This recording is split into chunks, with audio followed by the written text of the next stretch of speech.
হাই friends, কি খবৰ? Directly packeting কৰাৰ পৰাই ষ্টাৰ্ট কৰিছোঁ দেই। দুটা আচাৰৰ অৰ্ডাৰ আছিল, এটা চিকেন পিকল আৰু এটা পৰ্ক পিকল।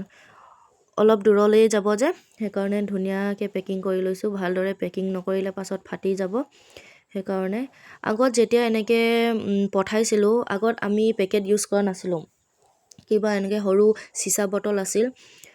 কাষ্টমাৰলৈকে পোৱালৈকে তেতিয়ালৈকে মানে কি হয়, চিচা বটলত দিয়া সময়ত গোটেই অইল লিক হৈ যায়। অইল লিক হৈ গ'লে কেতিয়াবা আচাৰো বেয়া হৈ যায়। সেইকাৰণে আমি ভাবিলোঁ যে পেকেটত কৰাটোৱে বেছি ভাল হ'ব। সেইকাৰণে যেতিয়াৰ পৰা পেকেটত কৰিছোঁ তেতিয়া মানে অইল লিকো নহয় আৰু ধুনীয়াকৈ গৈ পায়, ছেফলি গৈ পায় আৰু আচাৰো ভাল হৈ থাকে।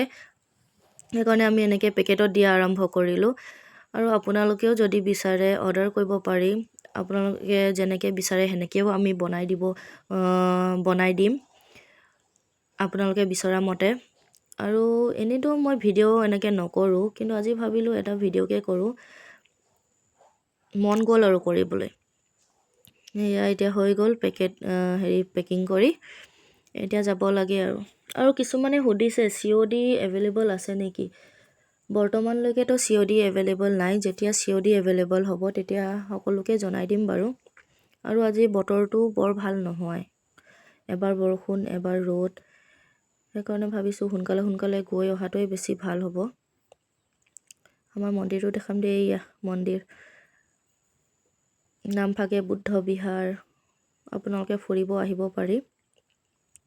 আৰু ভাবিছোঁ আচাৰৰ কেইটামান বস্তুও ল'ব আছে, শেষ হৈছে, সেইখিনিও লৈ ল'ম। আগত বস্তুটো দি ল'ম, দিয়াৰ পাছত বজাৰ কেইটামান কৰিম, তাৰপিছতে ঘৰলৈ আহিম। আৰু ঘৰত আহি আৰু